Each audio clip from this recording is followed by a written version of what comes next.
Sie haben ja kürzlich nochmal einen Text veröffentlicht, 10 Jahre nach You recently digitalen published another text, Manifest. 10 years after your Das, wenn original ich digital das manifesto. gelesen habe, da wurde es mir auch ein bisschen mulmig, muss ich sagen, I have to weil es admit, when I doch read it, auch wieder I mit, got a bit mit noch concerned. neuen Technologien, also wo eben KI eigentlich You bereits once again introduced new nur noch technologies ein Teil in ist, which aber AI is really Sie only part of bringen it. da den Begriff des Internet des Körpers ins You Spiel mention the und idea of the Neural internet of was. bodies. Können Sie uns das ein bisschen erklären, ohne dass wir dann Could vielleicht you alle explain that to us a bit? mit düsteren Ahnungen rauslaufen? Of course. We often think we're living in an information society, the successor to the industrial age, the agrarian age, and the hunter-gatherer society we left behind long ago. But back in 2017, the concept of Society 5.0 was already introduced at the CeBIT in Hanover. So what is this all about? It's about so-called cyber-physical systems, systems in which the cyber world, the world of the internet, merges with the physical world. This is happening in connection with the Internet of Things. At its core, the Internet of Things consists of vast numbers of sensors that measure data. These sensors are often tiny, barely noticeable. Today, there are far more IoT sensors on the planet than there are people. They're primarily used to make cities smart and to create smart societies. The technologies involved include AI and robotics, of course, but also gene editing. That's where many people wonder and think automation of factories, production, even supply chains, that makes sense.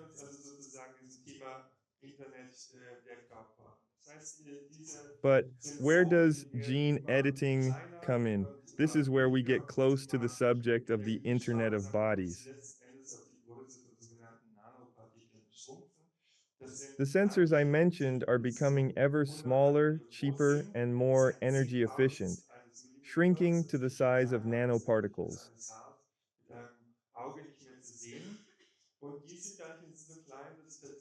These are particles up to 100 nanometers in size, a 10,000th of a millimeter, much smaller than a human hair and invisible to the naked eye. They are so small that they can actually enter body cells.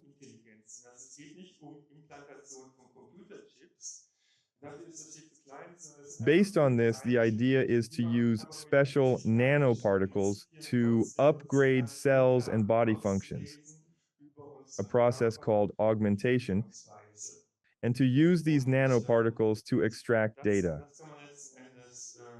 Notably, this isn't about silently implanting computer chips, but about dumb particles that can still serve using physical principles to gather information about the body and how it works.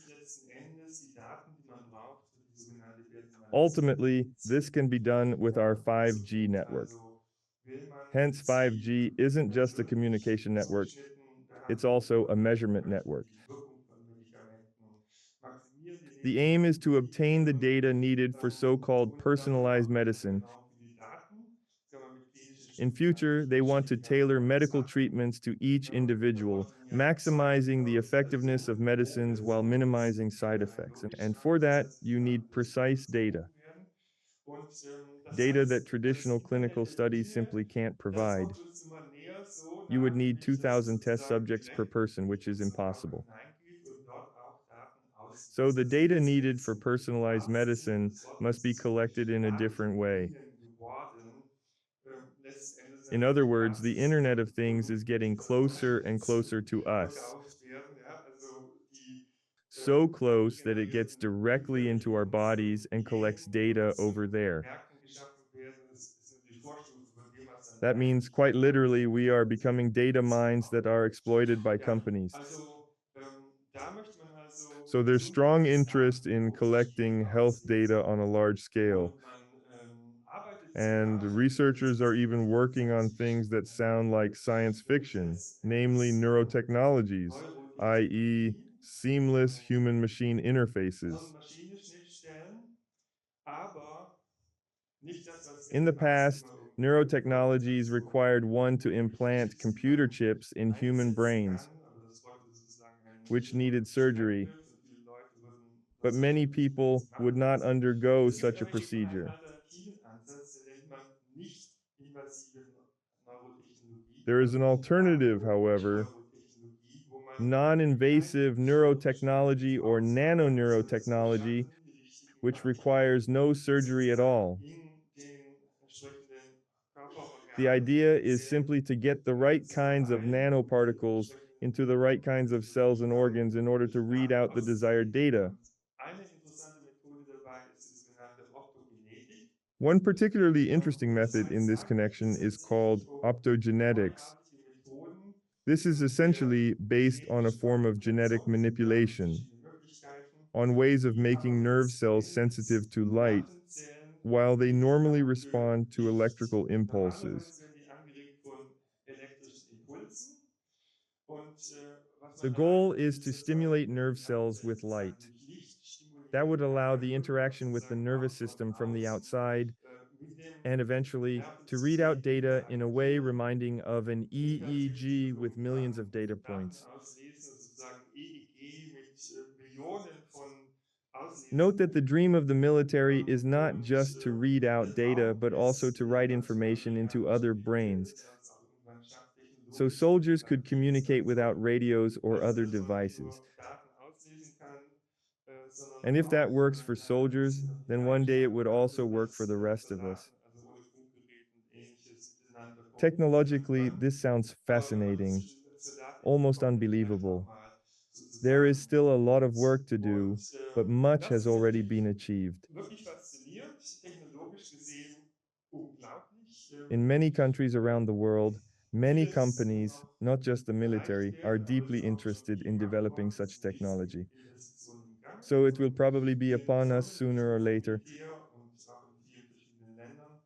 The question is how, politically and as a society, we can position ourselves such that we can make sure these technologies will be used in a positive, beneficial way, in our sense. At the moment, there are not enough initiatives addressing this. I hope that will change.